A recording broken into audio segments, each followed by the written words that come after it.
In a dense, ancient forest, where the trees loomed like silent sentinels, there lived a woman named Ilara.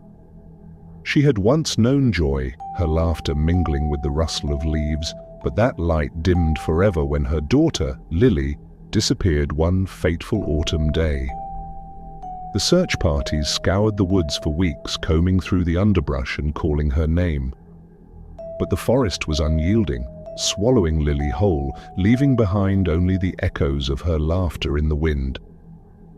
As days turned into months, Ilara's heart shattered into pieces that could never be mended. The vibrant colors of her world faded to shades of gray, each memory of her child a painful reminder of what she had lost. Ilara withdrew from the world, spending her days wandering the forest, haunted by the shadows of what once was. She often felt as if the trees whispered secrets to her, murmurs of despair that clung to her like a shroud. With each step, she was drawn deeper into the woods, searching for something she could not name, a glimpse of her daughter, a sign that she was still there, somewhere in the depths of the trees.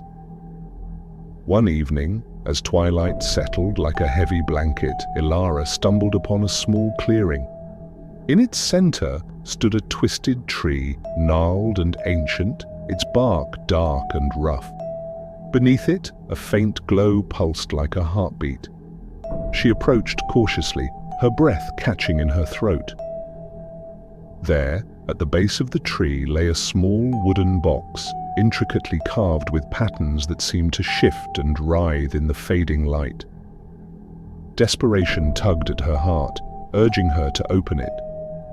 She lifted the lid, and inside she found a lock of golden hair, a perfect match to Lily's, and a tattered piece of paper that whispered her name. Tears streamed down her face as she held the hair close, feeling a familiar warmth that sent a shiver down her spine. "Please let me see her," she whispered into the forest, her voice trembling. In that moment, the air grew heavy, the world around her shifting. The shadows thickened, coalescing into shapes that danced at the edges of her vision. Then a soft giggle echoed through the trees, a sound so pure it nearly broke her. "Mommy!" A figure emerged from the shadows, the familiar silhouette of her daughter, radiant and alive. Ilara's heart surged with hope, but as she reached out, the figure flickered like a candle flame in a draught. "Stay with me!" Ilara cried, panic seizing her. The figure hesitated, sadness filling its eyes. "I can't, Mommy. I'm lost." The shadows began to close in, whispering promises of solace and understanding. Ilara felt their pull, an overwhelming sense of belonging that both terrified and soothed her. In her heart, she understood. This was the abyss, the despair that had clawed at her since the day Lily vanished. Desperate, Ilara turned to the twisted tree, its bark pulsing with an otherworldly energy. "I can't lose you again," she pleaded, feeling the darkness wrap around her, offering an escape from the pain. But in that moment of choice, a flicker of clarity pierced through her despair. She realized that if she succumbed, she wouldn't just lose her daughter again, she would lose herself entirely. With a fierce resolve, Ilara stepped back from the shadows, shaking her head. "No, I won't follow you into that darkness. I will carry you with me, always." The figure's smile faded, replaced by sorrow, but as it began to dissolve into the shadows, Ilara felt a warm gust of wind, like a final embrace. "Mommy," Lily's voice echoed, filled with love and regret. "You're not alone."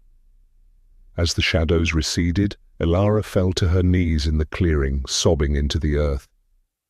The weight of her grief remained, but something had shifted within her.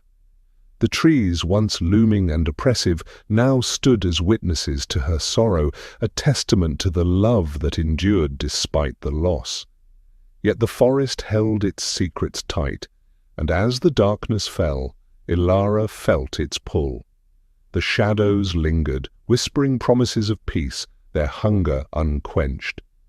And in the stillness of that haunted place, she knew that despair would always be a part of her, an eternal reminder of what she had lost and what she could never reclaim.